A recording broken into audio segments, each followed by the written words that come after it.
దుర్గారాణి గారి పాట 4300.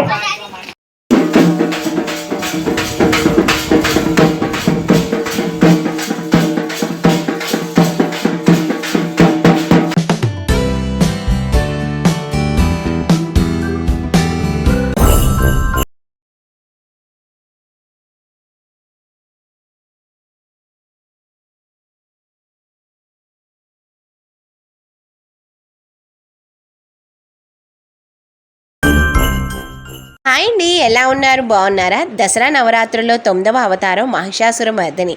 అమ్మవారు నవరాత్రులు ఒక్కొక్క రోజు ఒక్కొక్క అవతారంలో భీకరంగా పోరాడి రాక్షసుడైన మహిషాసురుణ్ణి వధించింది. అందుకే అమ్మవారికి మహిషాసుర మర్దినిగా అయ్యింది. తరువాత శాంతించి రాజరాజేశ్వరి దేవిగా అందరికీ దర్శనమిచ్చింది. ఆ రోజు నేను మహిషాసుర మర్దిని అష్టోత్తరాలు చదువుతూ కుంకుమ పూజ చేసుకున్నాను. యాక్చువల్గా మహిషాసుర మర్దిని అష్టోత్తరాలు లలితా పారాయణంలో లేదండి. నేను యూట్యూబ్లో పెట్టుకొని చదువుతూ అమ్మవారికి కుంకుమ పూజ చేసుకున్నాను. తర్వాత అమ్మవారి మంత్రాలు, అందరి దేవుళ్ళ మంత్రాలు చదువుకొని పూజ చేసుకున్నాను. ఇక తర్వాత కృష్ణయ్యకు, తులసమ్మకి, గౌరమ్మకి కూడా పూజ చేసుకున్నాను. ఇక తరువాత నేను మా వారు మా ఇంటి దగ్గరే ఉన్న అమ్మవారి దగ్గరికి వెళ్ళి దండం పెట్టుకుని వచ్చాము. అమ్మవారు చూడండి మహిషాసుర మర్దినిగా ఎంత అందంగా ఉందో. అమ్మవారిని శాంతించమ్మా, అందరినీ కరుణించి కాపాడమ్మా అని దండం పెట్టుకున్నాను. ఇక సాయంత్రం కూడా అమ్మవారికి బాగా ధూపం వేసి అమ్మవారి మంత్రాలన్నీ చదువుకొని అమ్మవారికి కుంకుమ పూజ చేసుకున్నాను. మహిషాసుర మర్దిని శాంతించి మరికి అందరికీ కూడా రాజరాజేశ్వరి విదేవిగా దర్శనమిస్తుంది. అదే 10వ రోజైన దసరా పండుగ. ఆ రోజు నేను మార్నింగ్ లేచి స్నానం చేసి ఇల్లంతా శుభ్రం చేసుకుని గుమ్మాల్లో ముగ్గులు పెట్టుకొని గడపలకి పసుపు కుంకుమ రాశాను. ఇక గుమ్మాలకి వేపరొబ్బలను పెట్టాను. అమ్మవారికి వేపాకు అంటే చాలా ఇష్టం కదా. పూజకి కావాల్సినవన్నీ సిద్ధం చేసుకున్నాను. అలాగే పలహారాలన్నీ కూడా సిద్ధం చేసుకున్నాను.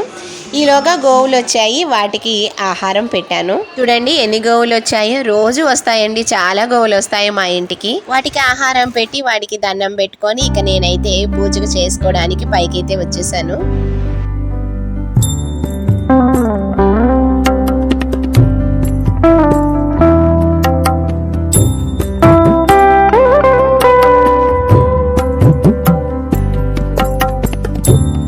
అమ్మవారికి వేపరొబ్బలతో పువ్వులతో నిండుగా అలంకరించి తాంబూలం ప్రసాదాలు పెట్టి అమ్మవారి దగ్గర ఒక నిమ్మకాయ కోసి ఆ 2 నిమ్మ చెక్కలకి కుంకుమ అద్ది అమ్మవారి దగ్గర పెట్టానండి. కొంతమంది దసరా రోజు అమ్మవారికి బలిస్తారు. కాకపోతే నేను ఆ విధంగా కాకుండా ఈ విధంగా నిమ్మ చెక్కలకి కుంకుమ రాసి అమ్మవారి దగ్గర పెట్టుకున్నాను. ఇక అమ్మవారి మంత్రాలు, రాజరాజేశ్వరి దేవి అష్టోత్తరాలు చదువుకొని కుంకుమ పూజ చేసుకున్నాను. తర్వాత కొబ్బరికాయ కొట్టి నిండుగా అమ్మవారికి ధూపం వేసి హారతి ఇచ్చాను. మనస్ఫూర్తిగా అమ్మవారికి ఈ నవరాత్రులు ఏ ఆటంకం కలగకుండా చక్కగా పూజ చేసుకోగలిగాను. అదంతా కూడా అమ్మవారి దయే. ఎప్పటికే అమ్మవారికి రుణపడి ఉంటాను నేను. దసరా నవరాత్రులు ప్రతి సంవత్సరం చేసుకుంటాను, కానీ ఈ సంవత్సరం ఇంకా బాగా చేసుకోగలిగాను. ఇలా ప్రతి సంవత్సరం దసరా నవరాత్రులు చేసుకోగలిగేలా అమ్మవారు నాకు ఓపిక ఇవ్వాలని కోరుకుంటున్నాను. ఎప్పుడూ అమ్మవారు మా ఇంట కొలువై ఉండాలని అమ్మవారిని ఎప్పుడు కోరుకుంటాను. అమ్మవారు అందరికీ ఆరోగ్యాన్ని, మనశ్శాంతిని ఇవ్వాలని కోరుకుంటున్నాను. అమ్మవారు ఎప్పుడు చల్లగా చూడాలి, అందరూ కూడా చాలా చాలా సంతోషంగా ఉండాలని కోరుకున్నాను. పూజైన అనంతరము మా కౌశి, రోహిత్ కూడా వచ్చి దండం పెట్టుకున్నారు. మా వారికి ఫస్ట్ షిఫ్ట్ అవడంతో తను ఇక డ్యూటీ నుంచి వచ్చిన తర్వాత దండం పెట్టుకున్నారు.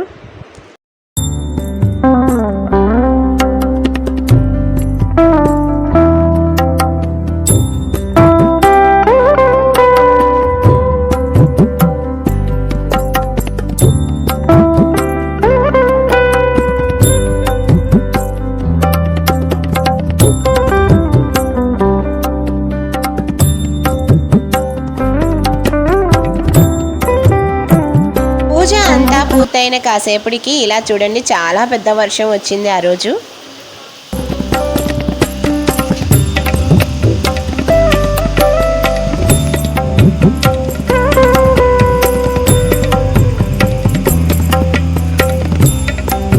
ఆఫ్టర్నూన్ 1కి మా వారు డ్యూటీ నుంచి వచ్చాక అమ్మవారికి దండం పెట్టుకుని భోంచేసి మా కౌశిని వాళ్ళ అన్నయ్య హాసిని అనుష్కని అందరినీ కూడా ఎన్టీటీపీఎస్కి తీసుకువెళ్ళారు. మా రోహిత్కి వర్క్ ఉందని వాడు వెళ్ళలేదు, ఎవ్రీ ఇయర్ వెళ్ళేదే కదా అనేసి ఇంక వాడు వెళ్ళలేదు. ఇక కాకపోతే ఎవ్రీ ఇయర్ దసరాకి మట్టికి ఎన్టీటీపీఎస్లోకి అవుటర్స్కి ఎలో చేస్తారు. ఎవరైనా థర్మల్ పవర్ స్టేషన్ చూడాలనుకుంటే చూడొచ్చు ఆ రోజు. మరి మిగిలిన టైంలో మట్టికి అస్సలు ఎలో చేయరు, ఓన్లీ దసరా రోజు మాత్రమే చూడనిస్తారు. మా వారు ఎన్టీటీపీఎస్లో జాబ్ చేస్తారని చెప్పాను కదా, ఇక పిల్లల్ని తీసుకుని వెళ్ళి అక్కడ కరెంట్ ఎలా జనరేట్ అవుతుంది, కూలింగ్ కెనాల్స్ గురించి, మోటార్స్ ఎలా వర్క్ అవుతాయి, యూసీబీ ప్యానల్ బోర్డు, స్టేజ్ 1, 2, 3, 4లో కరెంట్ ఎలా జనరేట్ అవుతుంది, ఇక అక్కడ క్యాంటీన్ అన్నిటి గురించి కూడా పిల్లలకి అన్నీ చూపించారు మా వారు. నేను రోహిత్ అయితే ఈ ఇయర్ వెళ్ళలేదు, ఎవ్రీ ఇయర్ అయితే వెళ్తాము. మీకు బ్రీఫ్గా థర్మల్ పవర్ స్టేషన్ ఎలా ఉంటుందో కావాలంటే బిఫోర్ ఇయర్ దసరా టైంలో నేను పెట్టాను వీడియో, తప్పక చూడండి. నాల తాతారావు థర్మల్ పవర్ స్టేషన్ ఎలా ఉందో మీరు చూడండి. వీటిని కూలింగ్ కెనాల్స్ అంటారు.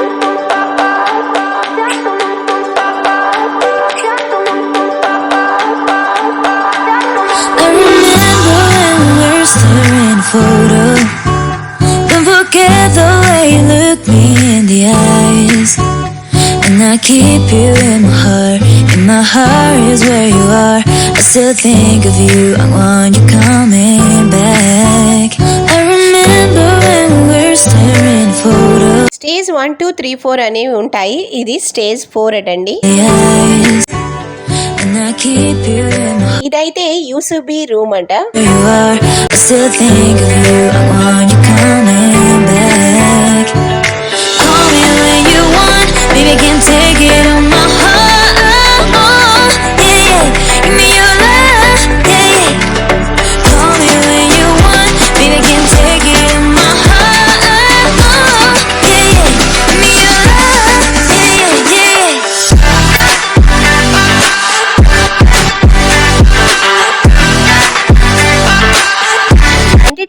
అంతా చూసిన తర్వాత ఇక వీళ్ళందరూ కలిసి క్యాంటీన్కి అయితే వెళ్ళారు. ఈ క్యాంటీన్లో అండి ఎంత తక్కువ కాస్ట్ ఉంటాయో, plate idli 8 rupees, dosa 10 rupees, అలాగా అన్ని ఐటమ్స్ కూడా చాలా చాలా తక్కువ రేట్లో ఉంటాయి. ఇంకా ఇక్కడ వెన్స్డే ఏదో రోజున ఇక స్వీట్స్ కూడా అమ్ముతుంటారు, మైసూర్ పాక్ అని, బాదుషా అని, చాలా తక్కువ రేటు ఉంటాయి, చాలా ఫ్రెష్గా ఉంటాయి. వాళ్ళు ఎన్టీటీపీఎస్ నుంచి వచ్చేలోగా ఇక నేను దీపాలు కొండెక్కేలోగా నేను అమ్మవారికి ఎర్రనీళ్ళలో తమలపాకు ఉంచి దానిపై కర్పూరం వెలిగించి అమ్మవారికి దిష్టి తీశాను. ఇన్నాళ్ళు మా అమ్మవారిని ధూపం వేస్తూ అలా చూస్తూ ఉండేదాన్ని. నా దిష్టి ఎవరి దిష్టి కూడా తగలకుండా మా అమ్మవారికి దిష్టి తీసేశాను. కెమెరా వేరే వైపు పెట్టడంతో నేను లెఫ్ట్ హ్యాండ్తో తీస్తున్నట్టుంది, కానీ నేనండి రైట్ హ్యాండ్తోనే తీస్తున్నాను. ఇక తరువాత అమ్మవారికి దిష్టి తీసి ఆ దిష్టి నీళ్లు పారేసిన తర్వాత అమ్మవారికి వేపాకుతో మొత్తం అమ్మవారికి పైకి కిందకి మొత్తం వేపాకులతో విసిరి ఇక దీపాలు కొండెక్కాక అమ్మవారిని కదిపాను. శనివారం కాబట్టి సాయంత్రం అయ్యేలోగా అమ్మవారిని కదపాలి. అదే శుక్రవారం దసరా వచ్చినట్లయితే నెక్స్ట్ డే శనివారం కదపాలి. కానీ ఈసారి దసరా శనివారం వచ్చింది కాబట్టి సాయంత్రంలోగా నేను అమ్మవారిని కదిపాను. కానీ అమ్మవారిని కదుపుతుంటే చాలా చాలా బాధేసింది. అమ్మవారిని దేవుని మందిరం నుంచి కదిపాక దేవుని మందిరం అంతా బోసిపోయిందండి. నాకు అసలు చాలా బాధ అనిపించింది. నవరాత్రులు అమ్మవారికి ధూపదీప నైవేద్యాలు పెట్టి అమ్మవారిని అలా చూస్తూ ఉండేదాన్ని. నాతోనే అమ్మవారు ఉన్నది అన్నట్లుగా అనిపించింది. కానీ అమ్మవారిని కదుపుతుంటే అప్పుడే నవరాత్రులు అయిపోయినాయా అనిపించింది. చాలా బాధేసింది. అమ్మవారు చూడండి, చక్కగా పసుపు కుంకుమలతో ఎంత అందంగా ఉందో. మరి తప్పదు కదా, నవరాత్రులు అయిపోయినాయి, నెక్స్ట్ ఇయర్ ఇంకా బాగా చేసుకోవాలి, ఇంకా అమ్మవారికి ఇంకా బాగా పూజలు చేసుకోవాలని కోరుకుంటూ అమ్మవారిని అయితే కదిపాను. సాయంత్రం అయ్యింది. ఇక మేము మళ్ళీ స్నానం చేసి జమ్మి చెట్టు పూజ కోసము నేను మా వారు అయితే బయలుదేరాము. ముందుగా కొండపల్లిలోను అమ్మవారి విగ్రహాలు పెట్టారండి, చాలా చాలా బాగున్నాయి. ఆ విగ్రహాలన్నీ చూద్దామనేసి బయలుదేరాము. చాలా మంది చెప్పారు కొండపల్లిలో చాలా బాగా విగ్రహాలు పూజలు చేస్తున్నారని. అయితే నాకు దసరా నవరాత్రుల పూజల వల్ల ఇక మా ఇంటి దగ్గర పెట్టిన అమ్మవారి దగ్గరికే వెళ్ళడం అయ్యింది. నేను ఈ పూజలు, ఈ అమ్మవారి విగ్రహాలు కూడా నేనేమీ చూడలేకపోయాను. ఇక దసరా రోజు ఇంకా వెళ్దామనేసి నేను మా వారు బయలుదేరాము. ఈ టెంపుల్ చూడండి, లలితా పరమేశ్వరి అమ్మవారి టెంపుల్. ఈ టెంపుల్ దగ్గర అమ్మవారు చూడండి 9 అవతారాలు కూడా ఎంత చక్కగా పెట్టారో.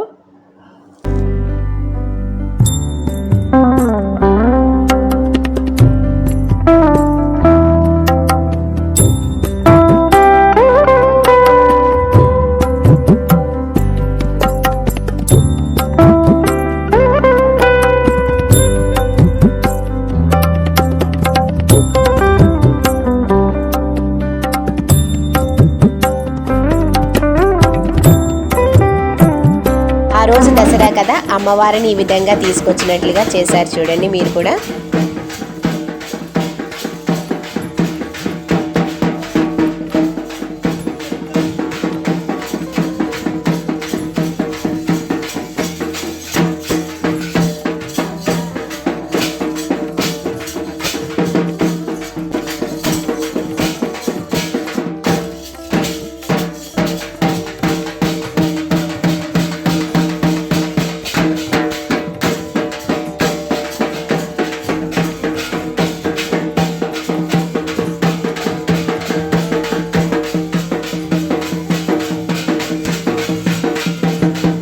అమ్మవార్లకి దండం పెట్టుకుని బయటకు వచ్చాక అక్కడ కూడా జమ్మి చెట్టు పూజ ఈ విధంగా చేశారు. ఈ టెంపుల్ గంగానమ్మ తల్లి టెంపుల్. ఈ టెంపుల్ని కూడా చూడండి, బజార్లో ఉంటుంది. చాలా బాగా డెకరేషన్ చేశారు. ఇంకా కొండపల్లిలో చాలా విగ్రహాలు పెట్టారండి. మా కొండపల్లి మొత్తం చూడండి లైటింగ్స్తో ఎంత బాగా డెకరేషన్ చేశారో.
విగ్రహాలు చూసి దండం పెట్టుకున్న తర్వాత మా ఇంటి దగ్గర ఉన్న అమ్మవారి విగ్రహం దగ్గర జమ్మి చెట్టు పూజ జరుగుతుంది. ఇక జమ్మి చెట్టు పూజకి అయితే మేము వచ్చేసాము. మేము అక్కడికి వెళ్ళగానే ఒక పేపర్ ఇచ్చారండి. దాని మీద జమ్మి చెట్టు యొక్క విశిష్టత, దాని యొక్క మంత్రము, ఇక మా పేరు గోత్రాలు అందులో రాసి పట్టుకోమని చెప్పారు. పూజ అయిన తర్వాత ఆ వృక్షం దగ్గర పెట్టి మా కోరిక చెప్పుకొని దండం పెట్టుకోమని చెప్పారు.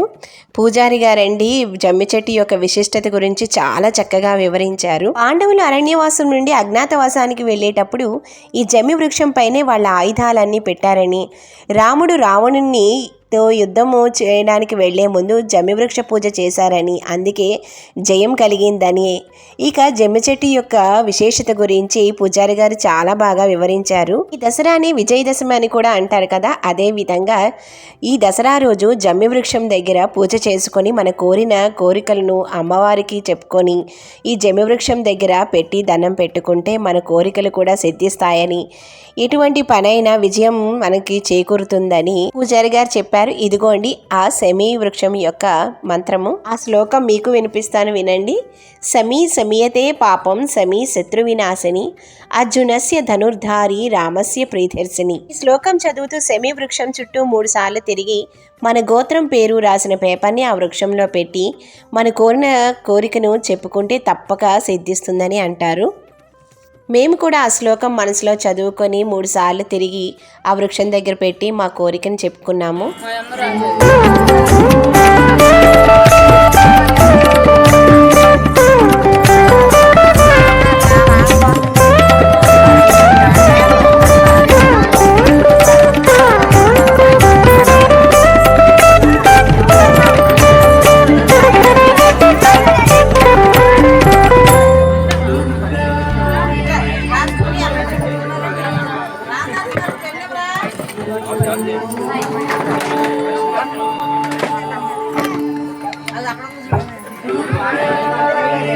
సెమీ వృక్ష పూజ అయిన అనంతరం అమ్మవారికి మరలా పూజ చేశారు. పూజ చేసి హారతి ఇచ్చిన తర్వాత మేమందరం కూడా అమ్మవారికి పాదాలకి దండం పెట్టుకొని పూజారి గారితో అక్షింతలు వేయించుకున్నాము. తర్వాత అమ్మవారి యొక్క చీరల వేలంపాట వేశారు.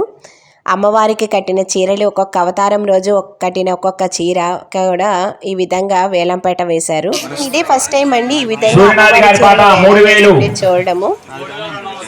కాదర్ గారి పాట 3200, సూర్యనాథ్ గారి పాట 4200 అమ్మా.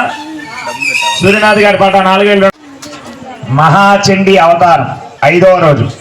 ఈ సంసారం అనేటువంటి సాగరంలో కొట్టుమిట్టాడుతూ ఉంటాం మనంతా కూడా. మరి అటువంటి సముద్రాన్ని దాటాలి అంటే చండీ అమ్మవారి యొక్క అనుగ్రహం ఉండాలట. అటువంటి అమ్మవారికి అలంకరించినటువంటి ఆ చీర తెల్లమేకల ప్రసాద్ గారి పాట 2700 రూపాయలు.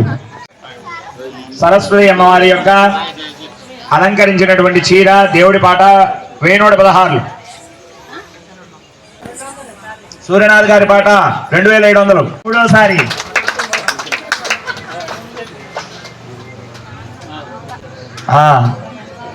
అమ్మలగన్నయమ్మ దుర్గమ్మ వారికి అలంకారం చేసినటువంటి ఎంతో చక్కనైనటువంటి ఎరుపు రంగు చీర దేవుడి. దుర్గారాణి గారి పాట 4300.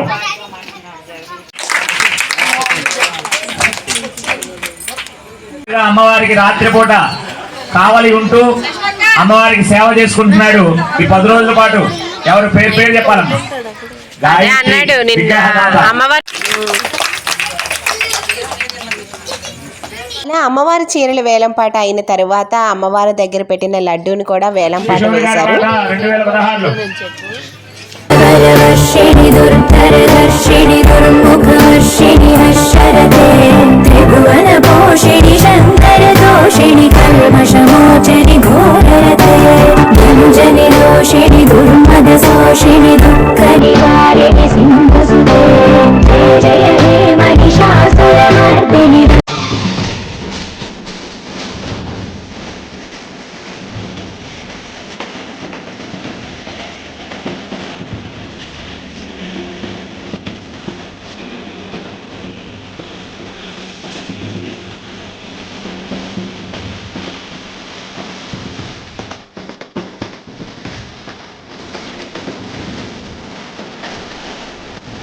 2016లో అయిన నెక్స్ట్ రోజు కూడా అమ్మవారికి చాలా బాగా ఘనంగా ఊరేగింపు కూడా జరిగిందండి.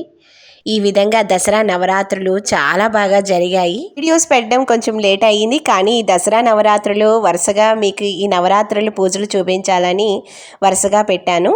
ఇంకా చాలా మంచి వీడియోస్ అయితే రాబోతున్నాయి, ఎంటర్టైన్మెంట్ వీడియోస్ రాబోతున్నాయి. తప్పక చూసి మా ఛానల్ని సబ్స్క్రైబ్ చేసుకోండి.